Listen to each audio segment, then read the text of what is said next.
Hello বন্ধুরা, journey of us YouTube চ্যানেলে আরেকটি নতুন ব্লগে তোমাদের সবাইকে স্বাগত। আজকে উইকেন্ড, সেজন্য আমার কোথাও একটা বেড়াতে যাওয়ার ইচ্ছে ছিল।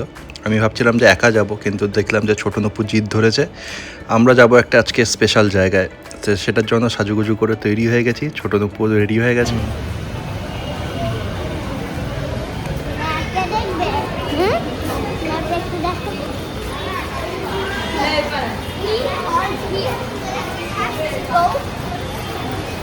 Here. So we take the blue line first, then we take the green line, and then to here. Daddy is coming!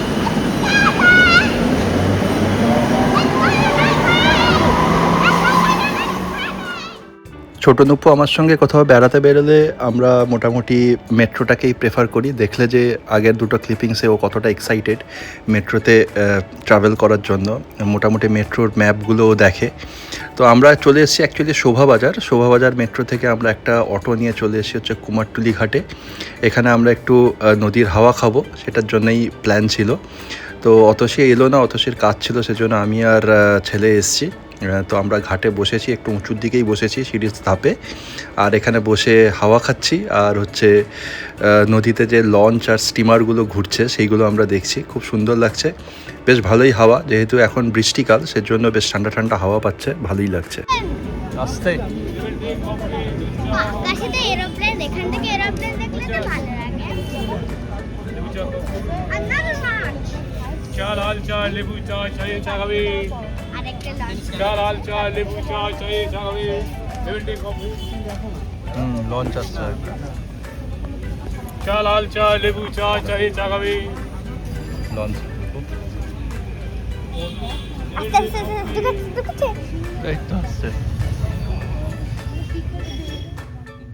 আজকে কুমারটুলি ঘাটে অপেক্ষাকৃত ভিড়টা একটু কমই দেখছি। মোটামুটি আমাদের দুজনকে বাদ দিয়ে 8-10 জন মোটামুটি বসে আড্ডা দিচ্ছে।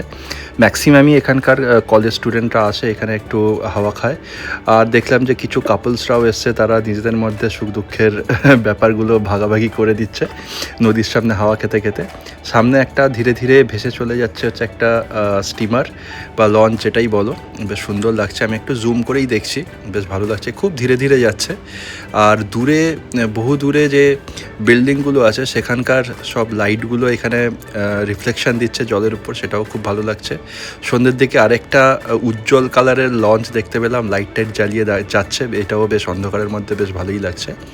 প্রায় 45 মিনিট থেকে আধ ঘন্টা এখানে টাইম স্পেন্ড করার পরে বুঝতে পারলাম যে এবার আমাদের যাওয়ার সময় হয়েছে।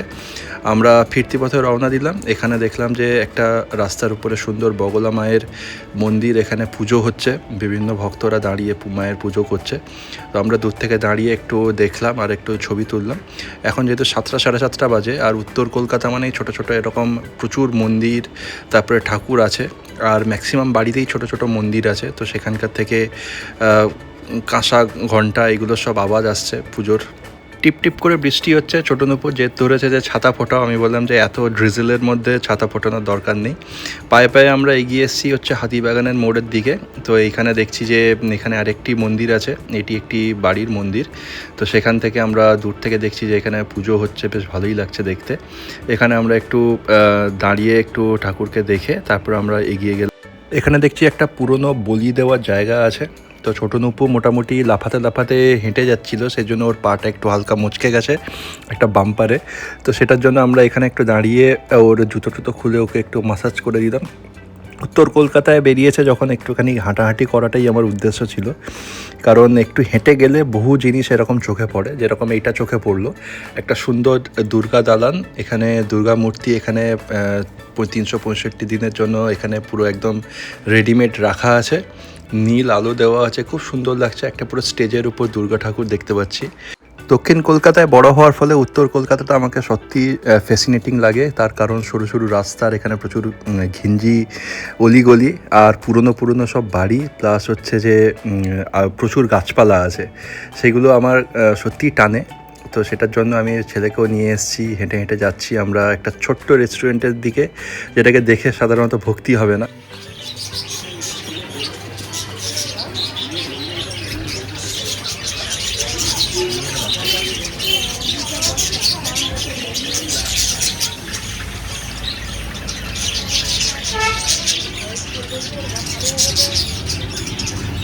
আর যাবে না, পড়ে যাবে। আলাদা পাখি। হ্যাঁ, এই পাখিটাকে দেখেছো নিচে হ্যাঁ, খাচ্ছে। খাচ্ছে। আমরা দুজনই একেবারে ঘেমে একসা হয়ে গেছি, প্রায় 15 মিনিট খানিক হেঁটে এসেছি। তো ছোটো নুপু এখানে ওয়াটার বটল থেকে জল খাচ্ছে, আমি বসেছি একটা টেবিলে। আমরা চলে এসেছি নবমালঞ্চ রেস্টুরেন্টে।